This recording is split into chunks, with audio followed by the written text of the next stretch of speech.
This video will cover the basics of interacting with Web Application Programming Interfaces, or APIs, using command line tools. We'll explore how to use wget and curl to retrieve data, send requests, and automate API interactions. The tools that we will use will be wget and curl for interacting with APIs.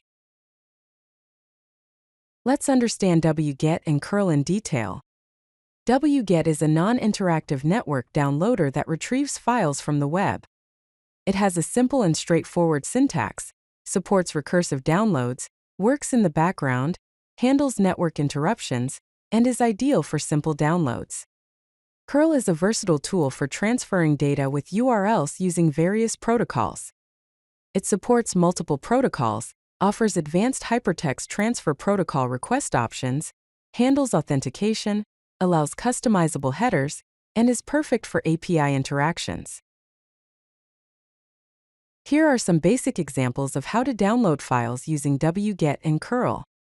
To download a file and save it with its original name using wget, simply use the command wget followed by the URL of the file. To download a file and specify a different output file name, use the command wget, then the option -o followed by the desired file name, and then the URL of the file. Using curl, you can download and display the content directly in the terminal by using the command curl followed by the URL. Alternatively, to download and save the content to a file, use the command curl, then the option -o followed by the desired file name, and then the URL. Curl can also be used to make various types of API requests, like GET, POST, and PUT requests. To perform a GET request, which is the default, simply use the command curl followed by the API endpoint URL. To perform a POST request with JavaScript object notation, or JSON data, use the command curl, then the option -x, followed by the word POST to specify the POST method. Next, use the option -h to set the content type to application/JSON. Then, use the option -d to specify the JSON data you want to send. Finally, specify the API endpoint URL. To perform a PUT request to update a resource, use the command curl, then the option -x, followed by the word PUT to specify the PUT method. Next, use the option -h to set the content type to application/JSON. Then, use the option -d to specify the JSON data you want to send for the update. Finally, specify the API endpoint URL, including the resource identifier. Many APIs require authentication to access their resources. Here are several authentication methods that you can use with curl. For basic authentication, use the command curl, then the option -u followed by the username, a colon, and the password. Then specify the API endpoint URL. For bearer token authentication, use the command curl, then the option -h to set the authorization header. The value of the header should be bearer, followed by the token. Finally, specify the API endpoint URL. For API key and header authentication, use the command curl, then the option -h to set a custom header such as XAPI key, followed by your API key. Finally, specify the API endpoint URL. Many APIs use JSON to send and receive data. Let's see how to work with JSON data using curl. To send JSON data with a POST request, use the command curl, then the option -x, followed by the word POST to specify the POST method. Next, use the option -h to set the content type to application/JSON. Then, use the option -d to specify the JSON data you want to send. Finally, specify the API endpoint URL. To format JSON output, you can use the tool JQ. Pipe the output of the curl command to JQ, followed by a dot to pretty print the JSON. To extract specific fields from the JSON output, pipe the output of the curl command to JQ, and then specify the desired fields using JQ's syntax. wget also has advanced features that are useful when working with APIs.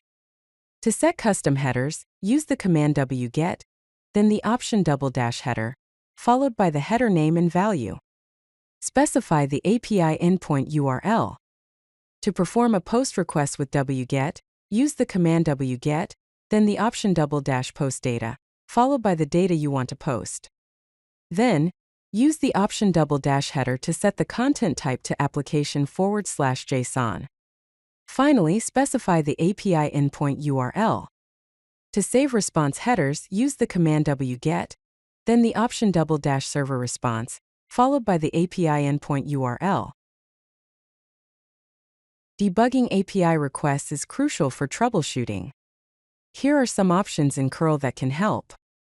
To view complete request details, use the command curl, then the option -v, followed by the API endpoint URL.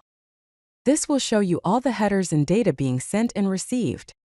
To show only the response headers, use the command curl, then the option -i, followed by the API endpoint URL. This is useful for quickly checking the status code and content type.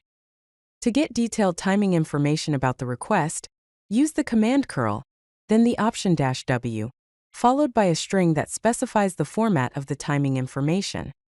Include variables like time connect, time start transfer, and time total to see how long each part of the request took.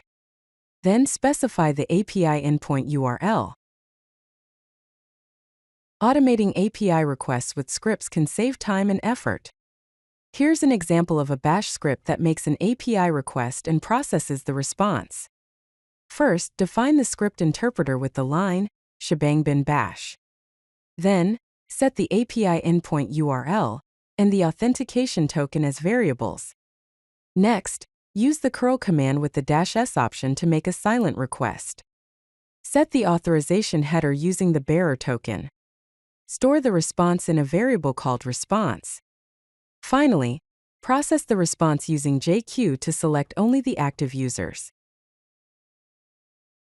In summary, wget is ideal for simple downloads and basic API interactions, while curl offers more flexibility for complex API operations. Both tools support authentication methods for secure API access. Combine them with tools like JQ to process JSON responses and create scripts to automate repetitive API tasks.